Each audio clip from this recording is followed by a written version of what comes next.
ओम शांति। एक छोटा बच्चा जब सांप को देखता है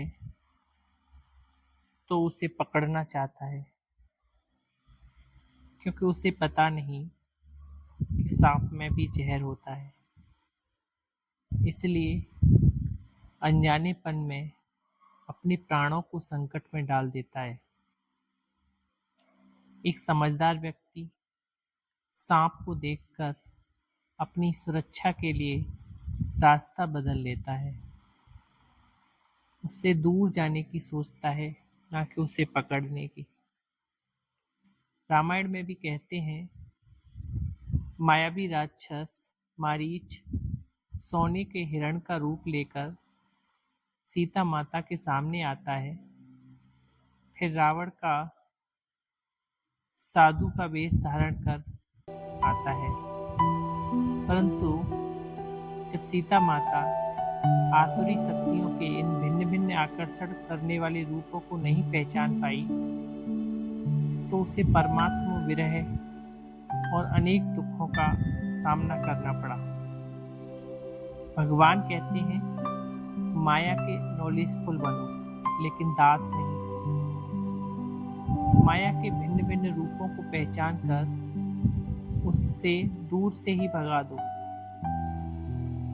ध्यान रखो, माया किसी भी रूप में हम पर वार न करे, क्योंकि बार बार माया से हारने पर आत्मा की शक्तियां कम हो जाती हैं। जैसे बार बार बीमार होने पर शारीरिक शक्ति कम हो जाती है, कई बार आंतरिक कमजोरी या पुराने संस्कार के रूप में भी माया वार करती है।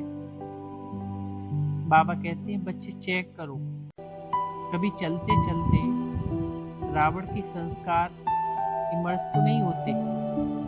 अपने कमजोर संस्कार का ज्ञान जरूरी है, तभी हम उसे कंट्रोल कर पाएंगे।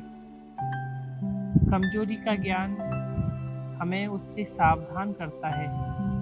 संस्कार का मतलब है जब कोई काम अचानक ही बिना सोचे सहज ही हमसे हो जाता है। जैसे हमसे किसी ने कुछ कहा तो अपने को बचाने के लिए हम बिना सोचे झूठ बोल देते हैं। भाव यह है कि झूठ बोलने का संस्कार बन चुका है। छोटी छोटी बातों में फीलिंग आना, मूड ऑफ करना, रूठना, चिंता करना, व्यर्थ सोचना, चोरी करना, ईर्ष्या करना, झगड़ा करना, गुस्सा करना, परचिंतन करना आदि ऐसे कमजोर संस्कार हैं जो हमारे अंदर छिपे रहते हैं, और जैसे ही कोई परिस्थिति आई, ये इमर्ज होकर आत्मा की शक्ति को क्षीण कर देते हैं। जैसे जीवन में अच्छा बनने के लिए अच्छाई का ज्ञान जरूरी है, वैसे ही बुराइयों से बचने के लिए बुराइयों का ज्ञान भी जरूरी है। हमें बचपन में यही समझाया जाता है, सिखाया जाता है कि किसी को दुख नहीं दो, किसी भी कार्य के लिए कभी ना नहीं कहो, हर प्रॉब्लम का सामना करो, सबको सहयोग दो, ऊंचे कार्य कर जीवन को महान बनाओ। परंतु देखा जाता है कि इन बातों का अनुकरण करते भी मनुष्य बुराई के रास्ते पर चले जाते हैं, क्योंकि हमने सिर्फ अच्छाई को जान लिया है, बुराई को समझा ही नहीं। परंतु कोई भी बुराई जब आती है तो अच्छाई का रूप बनाकर ही आती है, जिसे उसका रॉयल रूप भी कह देते हैं। एक बच्चे को स्कूल में कुछ ऐसे दोस्त मिले जो धूम्रपान करते थे। वे उस बच्चे को भी एक बार कोशिश करने के लिए कहते हैं। दोस्त है इसलिए मना नहीं किया जा सकता, और अगर मना किया तो उन्हें बुरा लगेगा, या फिर ये भी सुनना पड़ता है कि तुम कमजोर हो, बहादुर नहीं हो, परिवार से डरते हो, खुद पर विश्वास नहीं है क्या। इन शब्दों के प्रभाव में आकर उसमें एक बार कोशिश की, फिर दूसरे दिन की, फिर धीरे धीरे आदत पड़ जाती है। अगर उस दिन हमने दृढ़ता से मना कर दिया होता, किनारा किया होता, वहां से निकल गए होते, तो आज इस चक्रव्यूह में नहीं फंसते। किसी भी बुराई की शुरुआत एक बार कोशिश करने से होती है।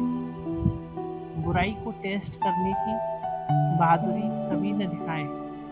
अगर किनारा करने में आपको कमजोर समझा जाता है, तो वहाँ कमजोर बनने में ही असली बहादुरी है। एक दिन स्कूल मिस किया, एक दिन सिनेमा देखने गए, एक दिन झूठ बोला, बहाना दिया, एक दिन चोरी की, एक दिन बड़ों के सामने आवाज में बोला, अनादर किया, और कुछ दिन के बाद तो वो आदत बन गई। माया चाहे बाह्य रूप में आए या हमारे आंतरिक कमजोरी के रूप में इमर्ज हो, उसे पहचानने के लिए चाहिए परखने की शक्ति, निर्णय करने की शक्ति, सामना करने की शक्ति। नित्य राजयोग का अभ्यास मन की एकाग्रता को बढ़ाता है, साथ साथ मन और बुद्धि को स्वच्छ करता है, जिससे सहज रूप से हमारी परख शक्ति बढ़ती है और हमारे में दृढ़ता की शक्ति आती है। हम अपनी ज्ञान युक्त एकाग्र बुद्धि से सोचकर निर्णय कर पाते हैं। दूसरे शब्दों में कहें तो राजयोग के अभ्यास से हम स्वयं को बुराइयों से बचाते हुए श्रेष्ठता की ऊंचाई पर ले जाते हैं। राजयोगी जीवन ही श्रेष्ठ जीवन है।